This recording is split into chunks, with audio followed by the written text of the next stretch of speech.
चलिए दोस्तों, पिछले क्लास में हम पढ़े थे कोशिका के बारे में। अब चलिए पढ़ते हैं माइटोकॉन्ड्रिया के बारे में। क्या पढ़ते हैं? कोशिका के अंदर ही माइटोकॉन्ड्रिया स्थित होता है। आप लोग कह रहे थे ना कि कोशिका सबसे छोटी इकाई है। नहीं, सबसे छोटी पार्ट है नहीं, इकाई है वो छोटी। अब इसके अंदर देखिए कितना चीज़ पाया जाता है जो। चलिए अब माइटोकॉन्ड्रिया। माइटोकॉन्ड्रिया को हिंदी में सूत्रकणिका बोला जाता है। क्या बोला जाता है? सूत्रकणिका। सूत्रकणिका, इसका खोज किसने किया था? अल्टमैन ने। किसने किया था? अल्टमैन ने। देखिए क्या होता है कि जब हम लोग श्वास लेते हैं तो हीमोग्लोबिन क्या करता है? हवा को माइटोकॉन्ड्रिया में ले जाता है, ठीक है ना। माइटोकॉन्ड्रिया में एक रिसाइकल होता है, एक चक्र होता है जिसको हम कहते हैं क्रेब्स चक्र।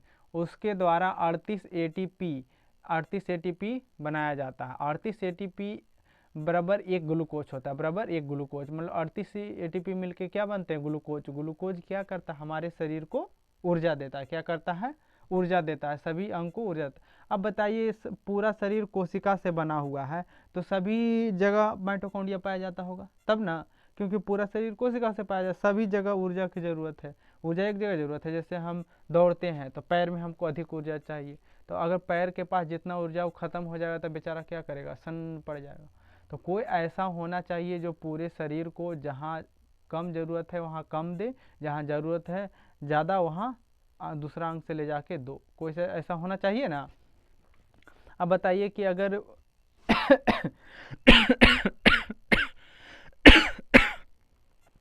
अगर जैसे कि हमारा जीव में ऊर्जा हुआ, माइटोकॉन्ड्रिया ऊर्जा बनाया, तो जितना बनाया हम अभी पढ़ाने का काम करें तो जीव क्या हो जाएगा? थक जाएगा, करने लगेंगे। इसलिए कोई ऐसा अंग होना चाहिए जो जहाँ ज़्यादा है ऊर्जा वहाँ से लाके हमको जीव को दे, जो अंग ज़्यादा काम कर रहा है उसको दे। तो उसके लिए क्या है? उसके लिए एक अंग है, उसका नाम है गोल्जी बॉडी। गोल्जी बॉडी, इसका खोज किसने किया था? Camillo Golgi. किसने किया था? ये अपना नाम पर ही इसका नाम रख दिया था, गोल्जी बॉडी। यह क्या करता है? परिवहन का काम करता है। जिस अंग को ज़्यादा ऊर्जा चाहिए, जिस अंग को ज़्यादा प्रोटीन चाहिए, ये क्या करता है? पहुँचाता है। क्या करता है? पहुँचाता है। कौन? गोल्जी बॉडी, जिसको गोल्जी काय भी बोलते हैं। इसका खोज कैमिलो गोल्जी ने किया था। देखिए, ऊर्जा देने के कारण ही माइटोकॉन्ड्रिया को ऊर्जा गृह या पावर हाउस कहा जाता है, क्योंकि सभी शरीर में सभी अंग को क्या करता है? ऊर्जा देता है। अब चलिए, ये तो हो गया, परिवहन का काम हो गया। अब चलते हैं उसके बाद रसधानी। हमारे शरीर में 65% जल पाया जाता है। तो जल क्या सब पेट में ही होता है? नहीं, हम लोग 1-2 लीटर जो भी पानी पीते हैं वो पेट में होता है। बाकी सब कहाँ होता है? बाकी सब होता है रसधानी वोकल्स में। कहाँ होता है? वोकल्स में। कोशिका के अंदर वोकल्स होते हैं, उसी के अंदर क्या है? पानी, जल पाया जाता है। समझ में आया ना। हम लोग क्या समझते हैं? पेट में है। मोटा आदमी तो कहता है पेट में 5 लीटर। नहीं नहीं, कोशिका के अंदर राजधानी पाया जाता है, उसी के अंदर क्या होता है? जल संग्रह होता है। आप पेड़ पौधा में देखे होंगे कि जितना ज़्यादा रस कोशिका उसका बड़ा होता है, राजधानी बड़ा होता है, उतना ज़्यादा वो जल संग्रह कर सकता है। तो पादप में सबसे बड़ा होता है, पेड़ पौधा में बड़ा होता है, तो उन लोग को ज़्यादा पानी चाहिए तो ज़्यादा बड़ा राजधानी होता है, ज़्यादा पानी। अगर हम लोग का पेट में कम पानी चाहिए तो हम लोग का पेट 2-3 लीटर में काम चला लेता है। उससे क्या होता है? हमारे शरीर में पानी। तो क्या होता है? पादप में सबसे बड़ा राजधानी किस में पाया जाता है? पादप में। सबसे छोटा हम लोग में, मानव में, क्योंकि हम लोग को कम पानी की जरूरत पड़ता है। अब चलिए तारका। तारका, जिसको सेंट्रोसोम भी कहा जाता है। इसको क्या कहा जाता है? सेंट्रोसोम। इसकी खोज किसने की? बोबेरी ने। बोबेरी ने। किसने खोज की? बोबेरी ने। यह क्या करता है? कोशिका विभाजन का काम, पुनर्निर्माण का काम करता है। एक कोशिका से 4 कोशिका, 4 कोशिका से 8 कोशिका, इस तरह से निर्माण होता है कोशिका के। ये नहीं कि एक मर गया तो एक जगह, वैसे नहीं। कोशिका विभाजन मतलब होता है कि एक कोशिका से ढेर सारा कोशिका का निर्माण, पुनः निर्माण, ठीक ना। तो सबसे ज़्यादा कोशिका विभाजन का किस अंग में होता है? लीवर में।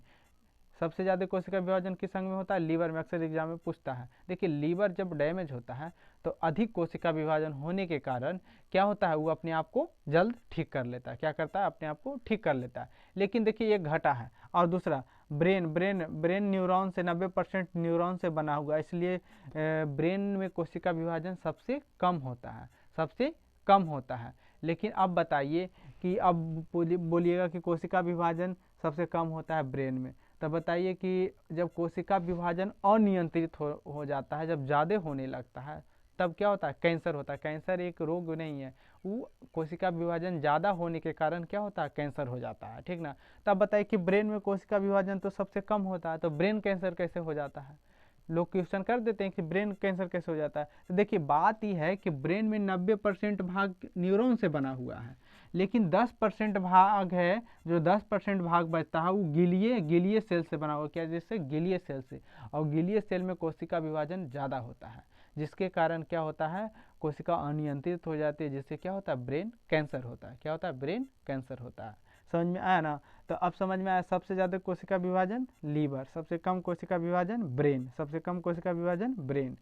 अब चलते हैं अंतःप्रदब जालिका। अंतःप्रदब जालिका जिसको इंडोप्लाज्मिक रेटिकुलम बोलते हैं, इंडोप्लाज्मिक रेटिकुलम, आंतरिक सहायता। यह क्या करता है, आंतरिक सहायता प्रदान करता है, एक अंग को दूसरे अंग से लड़ने से क्या करता है, ये बचाता है बीच में भाग को। जैसे में कि कोशिका के अंदर, कोशिका झिल्ली के अंदर क्या, माइटोकॉन्ड्रिया, गोल्गी, वोकल्स पाया जाता है। अगर इसके बीच वाला भाग में कुछ नहीं हो, जैसे में कि हम कोई सामान मंगाते हैं, ऑनलाइन करते हैं, तो उसके अंदर क्या देखिएगा, 2-3 परत चढ़ाया हुआ रहता है कि बाहर से ना टकराए कि डैमेज हो जाए।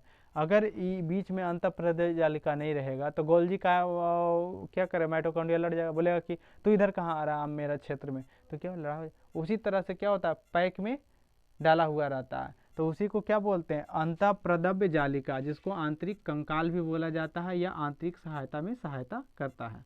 अब चलिए, इंडोप्लाज्मिक रेटिकुलम के 2 भाग होते हैं। 2 भाग क्या होते हैं, 2 भाग होते हैं इसलिए 2 भाग होते हैं क्योंकि आधा भाग है जो स्मूथ है, मतलब चिकना है, और आधा भाग क्या है, रफ है, मतलब उखड़ा है, खुरखुरा है, ठीक ना। तो क्या होता है, जो रफ भाग है, जो चिकना भाग है, उधर वसा का निर्माण होता है, जबकि रफ वाला भाग में क्या होता है, रफ वाला भाग में होता है, क्या होता है, रफ वाला भाग में होता है प्रोटीन का निर्माण। अब लोग कहते हैं कि रफ वाला भाग में प्रोटीन का निर्माण होता है, ये आधा सच है, आधा सच है। क्योंकि देखिए, ये जो रुखड़ा भाग है वो क्या चीज, ये क्या है, रुखड़ा भाग है जो राइबोसोम है, और कोशिका का अति प्रोटीन कहाँ सबसे ज़्यादा बनता है, राइबोसोम में। राइबो प्रोटीन बनाने का काम किसका है, राइबोसोम का है। तो ये क्या, उखड़ा भाग क्या हुआ, राइबोसोम।